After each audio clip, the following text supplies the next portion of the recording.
వైసీపీలో చాలా నష్టపోయా, ఆస్తులు కూడా పోగొట్టుకున్నా అని వివరాలు త్వరలోనే చెప్తా అంటూ జనసేన నేత బాలినేని శ్రీనివాసరెడ్డి చేసిన కామెంట్లకు కౌంటర్ ఇచ్చారు అంబటి రాంబాబు.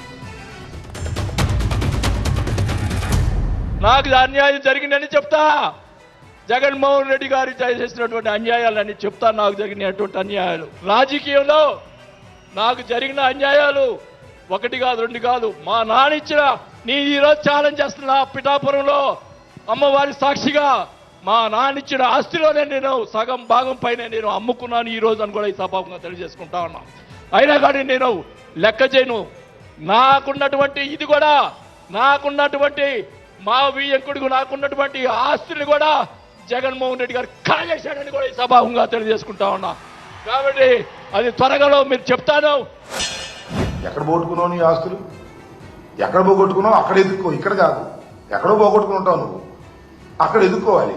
చాలా మంది చెప్తా ఉన్నారు ఎక్కడెక్కడ పోగొట్టుకున్నావో అక్కడ వెళ్ళి ఎదుక్కోవాల్సింది పోయి ఇవాళ పిఠాపురం సాక్షిగా నేను అన్ని నిజాలు చెప్తాను అని జగన్మోహన్ రెడ్డి గారి మీద అవాకులు చవాకులు పేలుతున్నారే, గుర్తుపెట్టుకోండి. దానివల్ల మీకేదో పెరుగుతుంది అనుకోకండి. దానివల్ల మీ క్యారెక్టర్ డౌన్ అవుతుంది. మీరే కాదు, సాయిరెడ్డి గారితో కూడా చెప్తున్నా.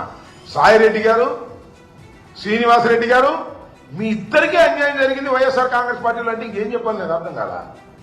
మీరేగా మొత్తం అంతా ఏలింది. జగన్మోహన్ రెడ్డి గారు ఆ చెవిలోను ఈ చెవిలోను చేరినటువంటి వ్యక్తులు మీరు ఇవాళ మీకు అన్యాయం జరిగిపోయింది అనేటువంటి మాటలు మీరు మాట్లాడుతున్నారు జనసేన వేదిక మీద. వారికి అట్టాకు సిగ్గు లేదు, మీకు సిగ్గు లేదు, సిగ్గు లేకుండా మాట్లాడుతున్నారు.